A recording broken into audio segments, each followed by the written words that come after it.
실제로 치아 미백제의 성분인 과산화수소수는 치아 미백 효과까지 검증된 약품. 미백 효과도 있어요. 그렇다면 과산화수소수가 정말 구강세척 효과가 있는지 알아보자. 구강세척 전에 우선 각종 마늘을 닥치는 대로 먹는 시선. 진짜. 아이고, 고생하셨네요. 어우, 마늘 냄새. 그의 구취를 측정해보니 마늘 먹은 실험맨의 입냄새 구취 수치 4, 최고 수치 5에 육박할 정도. 아이고. 그런데 이때 3% 농도의 과산화수소수와 더운 물을 1대1로 섞어 만든 용액으로 비커에 입대고 마시기 좀 그러실 테지만. 구강세척 실시. 자, 이게 얼마나 효과가 있을지요. 자, 3분 후 다시 한번 구취를 측정했더니 자, 아까 4 나왔는데요. 놀랍게도 구강세척 후 4에서 1이 떨어진 떨어졌어요. 구취 수치. 와. 과산화수소수 향긋한 입냄새를 선물합니다. 야, 정말. 주의할 점이 있습니다. 반드시 3% 이하의 아주 묽은 용액을 만들어서 쓰셔야지 높은 농도의 용액을 쓰시게 되면 입안에 화상을 입으실 수도 있고 궤양이 생기실 수도 있습니다. 농도를 잘 맞춰야 돼요. 따라서 구강세척에 정말 이용해보고 싶으신 분들은 아주 묽게 만들어서 3% 이하의 용액을 만들어서 사용하셔야 입안에 상처나 또는 어떤 부작용 없이 쓰실 수가 있습니다. 바르는 약 그 네 번째 비밀, 패치형 멀미약. 차만 타면 울렁울렁 정말 골치 아픈 멀미. 하지만 이것만 있으면 문제없다. 패치형 멀미약 최고예요. 멀미가 두렵다면 차를 타기 서너 시간 전에 패치형 멀미약을 붙이자. 그런데 또 여기서 잠깐. 패치형 멀미약 기억해야 할 주의사항은 바로 이것. 이 패치를 붙인 후 이것 한다? 자, 또 뭘까요? 패치형 멀미약을 붙이고 나서 꼭 해야 할 일은 바로 비누로 손을 깨끗이 씻어야 한다. 저런 내용이 그 들어가 있군요. 이유는 무엇일까? 예, 패치형 멀미약을 많이 쓰시는데요. 주된 성분이 스코폴라민이라는 성분입니다. 이 성분은 우리 몸의 부교감 신경을 억제하게 되는데요. 이로 인해서 동공이 확장되고 목이 마르고 어지러워질 수가 있습니다. 심한 경우에는 넘어지실 수도 있고 굉장히 고생을 많이 하시는 경우가 생기실 수가 있기 때문에 멀미약을 붙이시고 나서는 꼭 손을 닦으시고 눈이나 귀나 이런 점막을 만지시는 것이 좋겠습니다. 부교감 신경 억제제 일종이며 안과에선 조절 마비제로 쓰이는 스코폴라민.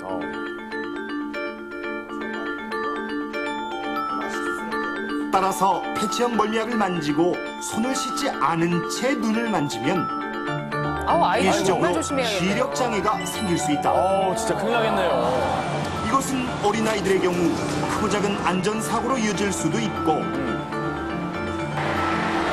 성인이라도 운전 중이라면 끔찍한 사고를 부를 수도 있다. 큰일 나겠네요.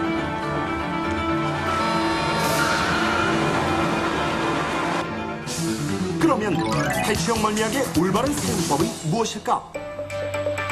멀미약이 떨어졌을 때는 붙였던 자리에 또 붙이는 것은 금지.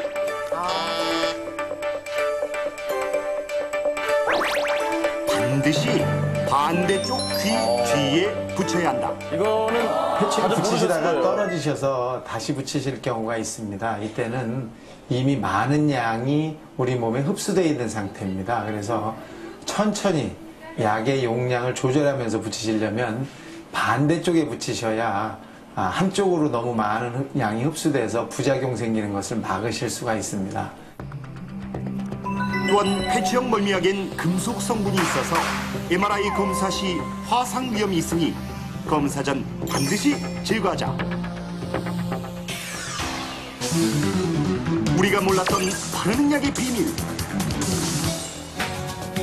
아셨죠?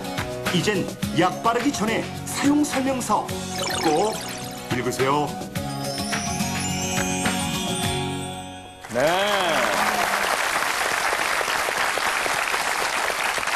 사실 집에서 이제 가정용으로 저희가 보관하는 약들은 몇 가지 종류잖아요. 그러니까 한 번만 제대로 읽어주면 두고두고 또 활용할 수 있는 그렇죠. 그런 것이니까 네. 잘 살펴봐야겠다는 생각이 듭니다. 네. 그 약 보관. 이런 내용이 있죠, 보통. 첫째, 소화의 네. 손이 닿지 않는 곳에 보관하십시오. 둘째는 직사 일광을 피하고 되도록 서늘한 곳에 보관하십시오. 셋째는 오용을 막고 품질의 보존을 위해서 다른 용기에 바꾸어 넣지 마십시오. 예, 이렇게 세 가지 항목. 가장 강조하는 것 중에 하나인데요. 예, 그냥 예. 보면은 당연하지 하는 생각이 들어요. 근데 굳이 네. 이 사용 설명서마다 적혀 있는 이유가 있을 거란 말이죠. 그럼요, 이유가 예. 있죠. 우선 소화에 손에 닿지 마라. 이건 뭐 아기들이 혹시 위험해질지 모르니까 닿지 않는 데에 넣어놓으라 그러는 거겠죠. 예. 아이들이 연고를 먹게 되거나 또 입에 바르고 다니면서 장난치거나 하다가 다 입안으로 들어가게 되는데 그렇게 되면 위장 장애를 일으켜서 설사나 복통 같은 것이 생길 수가 있고요.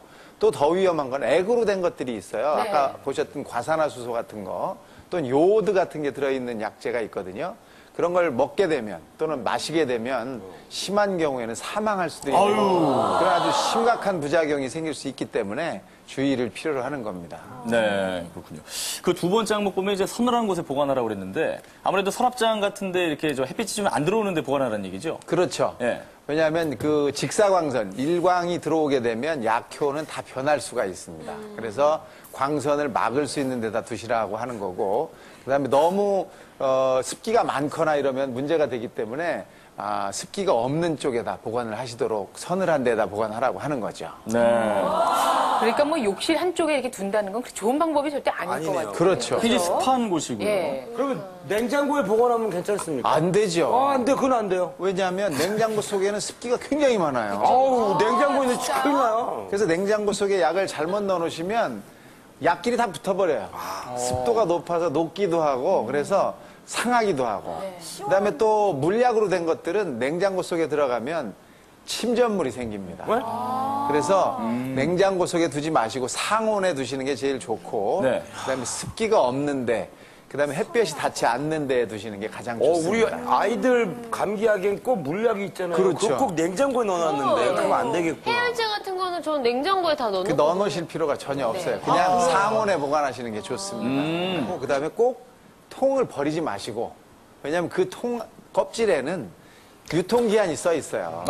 그래서 어느 날인가 내가 쓰다가 이게 정말 약효가 있는 건지 없는 건지 모르는 때가 있거든요. 그때는 그렇죠. 그걸 보면 유통기한이 써 있으니까 이제 이거 시효가 지났구나 그걸 알아볼 수 있게 꼭 껍질 통도 버리지 말고 그 안에 넣어서 보관하시는 게 가장 좋습니다.